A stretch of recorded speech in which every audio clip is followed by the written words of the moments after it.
Assalamualaikum warahmatullahi wabarakatuh.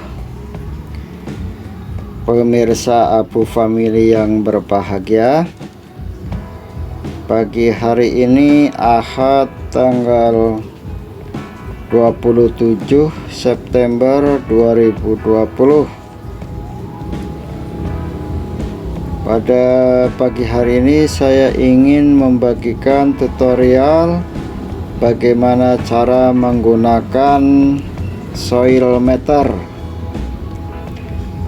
Soil meter ini baru saya beli secara online ya, dan ini belum saya buka. Dan pemirsa bisa lihat ya, ini soil meter ini mempunyai 3 fungsi, yaitu untuk mengetahui yang pertama tingkat intensitas cahaya. Nah, ini bisa pemirsa lihat, itu yang paling atas berwarna putih, ada tulisan paling kiri itu dark, dan yang paling kanan itu light atau pencahayaan. Dark itu gelap, jadi kalau tanaman bisa membutuhkan seberapa besar tingkat cahaya sepanjang waktunya, ataukah seperti kayak tanaman anggur ini masih bibit kan tidak perlu membutuhkan cahaya yang terus menerus ya, atau cahaya yang banyak. Jadi ini masih sedikit, jadi tingkat kebutuhan cahayanya di posisi dark atau lebih gelap, tidak perlu cahaya banyak. Yang kedua yaitu untuk mengetahui tingkat kelembaban. Itu pemirsa bisa lihat ya, yang grafik kedua itu ada tulisan paling kiri ya, ini kok ngeblur aja ya. Nah, posisikan dulu biar nggak ngeblur. Nah, yang garis kedua yaitu ada tulisan paling kiri dry, yang tengah moist, dan yang sebelah kanan ada wet. Dry itu kering, moist itu lembab atau moisturizer, kelembaban. Nah, yang wet itu berarti tanahnya basah. Yang ketiga yaitu untuk mengetahui tingkat pH-nya tanah, apakah tanahnya asam atau posisi netral di pH 6, 7 dan di bawah angka 8. Itulah sekilas gambaran fungsi alat dari soil meter ini ya. Jadi soil meter ini mempunyai 3 fungsi untuk mengetahui tingkat. Yang pertama tingkat pencahayaan, yang kedua untuk mengetahui seberapa lembab tanah pada tanaman kita, yang ketiga yaitu untuk mengetahui pH tanah, karena masing-masing tanaman berbeda-beda ya tingkat kebutuhan pH-nya. Seperti tanaman cabai saya maupun tanaman anggur saya nanti juga mempunyai tingkat kebutuhan yang berbeda-beda, yaitu entah itu kebutuhan cahayanya, terus kelembaban tanahnya, sama pH pada tanah itu sendiri.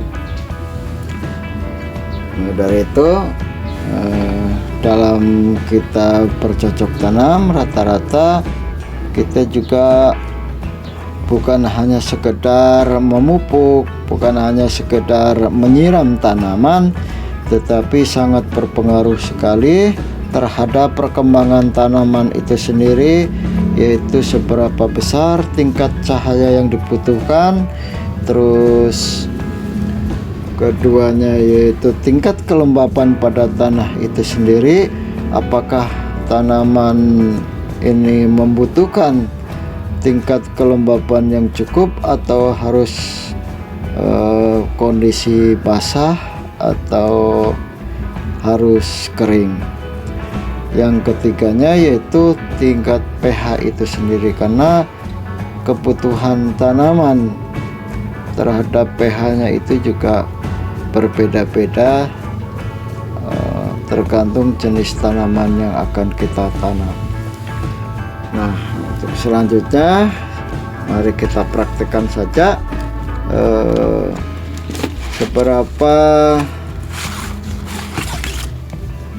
yang bisa kita dapatkan dari kedua tanaman yang ada di dalam pot ini. Yang pertama adalah tanaman anggur, yang kedua adalah tanaman cabai atau bibit cabai saya ini. Ini baru saya pindah dari persemaian ya, dan saya gunakan tanah ini saya kombinasikan dengan pupuk kompos, merang, ditambah juga cangkang telur, sama tambah kokopit.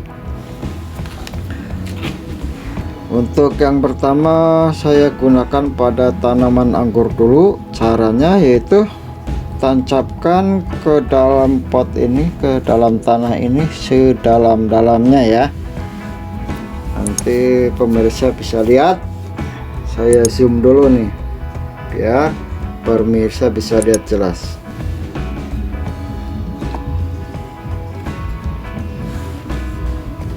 Nah, ini posisi pada tombol di like ya, ini posisi di tengah, yaitu untuk mengetahui tingkat cahaya, tingkat kebutuhan cahaya pada tanaman ini. Nah, karena ini saya shooting atau ngambil gambarnya pada pagi hari, otomatis jarum akan menunjukkan di posisi dark ya, itu di angka 200, di bawah 200. Beda lagi nanti kalau kita mengambil gambarnya pada siang hari, otomatis jarumnya akan naik. Fungsi yang kedua yaitu kita ambil untuk mengetahui tingkat kelembapan, itu di sebelah kiri ini, di moisturizer. Bisa kita lihat bahwa jarumnya menunjukkan di paling kanan. Artinya apa? Artinya tanah yang ada di pot ini terlalu basah.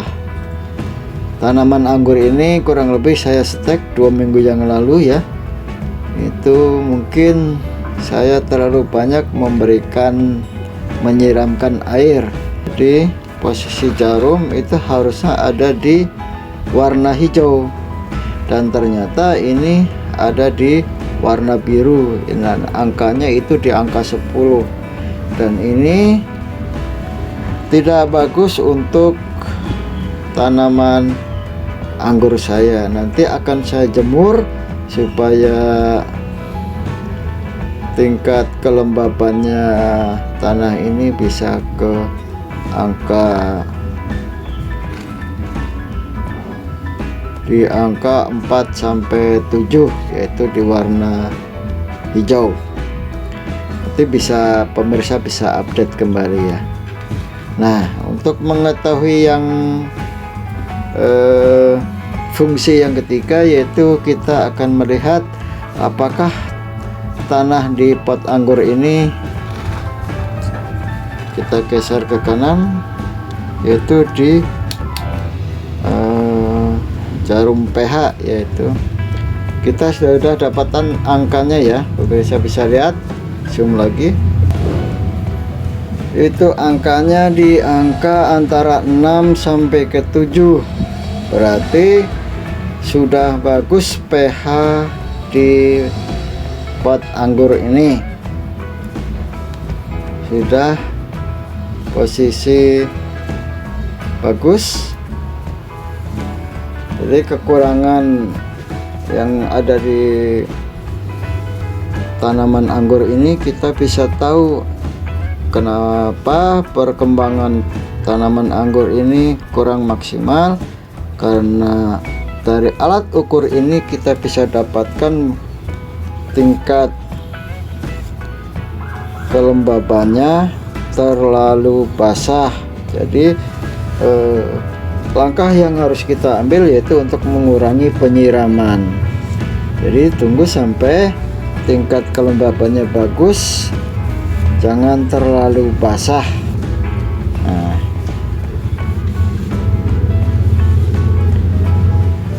jadi nanti kita bisa lihat akan mendapatkan hasil yang maksimal pada tanaman-tanaman kita dengan menggunakan alat ukur ini. Baiklah, sebelum saya pindahkan untuk mendapatkan hasil dari kondisi tanah di tanaman cabai saya, sebaiknya pemirsa nanti membersihkan dulu ya, dengan cara dilap seperti ini ya, untuk digunakan pada tanaman yang lainnya. Sekarang saya gunakan untuk tanaman cabai saya, tancapkan langsung setelah dibersihkan. Nah, seperti ini, sedalam mungkin. Nah, posisi tombol ini pengarah di pH. Kita bisa lihat di pH itu yang paling bawah itu angkanya 5,8, mendekati angka 6. Sudah lumayan bagus untuk pH tanah di tanaman cabai ini, di pot cabai ini. Kemudian saya geser ke moisturizer yang grafik tengah. Nah, ini sama kondisi tanah yang ada di pot ini, di tanaman cabai ini terlalu basah.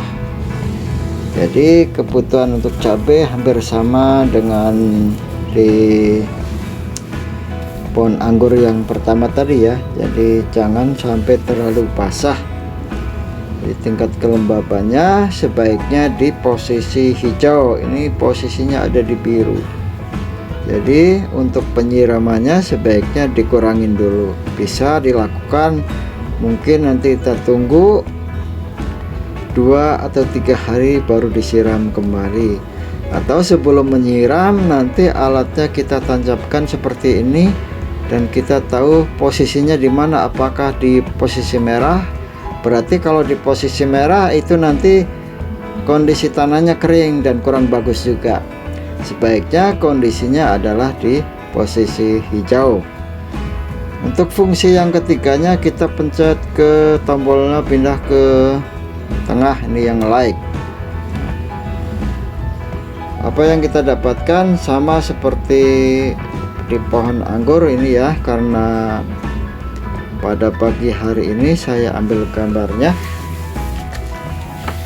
Nah, mungkin itu saja ya apa yang bisa saya sampaikan terkait dengan alat ukur soil meter ini, yang mempunyai 3 fungsi untuk mengetahui tingkat intensitas cahaya. Yang pertama itu yang terdapat di grafik paling atas. Keduanya untuk mengetahui tingkat kelembaban pada tanah, yaitu di grafik yang kedua. Mengetahui tingkat kelembaban pada tanah itu supaya kita bisa lebih berhati-hati dalam hal penyiraman ya, karena kalau nanti posisi kering itu ditanda merah, terus kalau posisi lembab itu moisturizer di posisi hijau dengan tanda hijau, yang kalau terlalu basah itu di warna biru. Nah, fungsi yang ketiganya yaitu untuk mengetahui tingkat pH pada tanah. Nah, itu di grafik yang ketiga yang paling bawah. Itu ada angka-angka yang bisa kita dapatkan dari sebelah kanan itu 3,5 sampai angka paling kiri yang berwarna hijau angka 8. Jadi dimana nanti tanaman kita memerlukan pH bisa kita ketahui dengan menggunakan soil meter ini. Baiklah, itu pemirsa yang bisa saya sampaikan. Kurang lebihnya mohon maaf bila mana dalam hal penyampaiannya masih terdapat banyak kekurangan. Setidaknya bahwa apa yang saya sampaikan sedikitnya bisa bermanfaat bagi pemirsa, dan apabila ada kekurangan mohon kritik dan sarannya silakan komentar pada kolom komentar. Tak lupa juga mohon dukungannya agar pemirsa semuanya untuk mendukung channel ini supaya berkembang dengan cara like, komen, serta subscribe bagi yang belum. Kemudian share video ini agar teman-teman pemirsa semua mendapatkan apa yang saya sampaikan ini bisa bermanfaat. Terima kasih telah menonton video ini. Wassalamualaikum warahmatullahi wabarakatuh.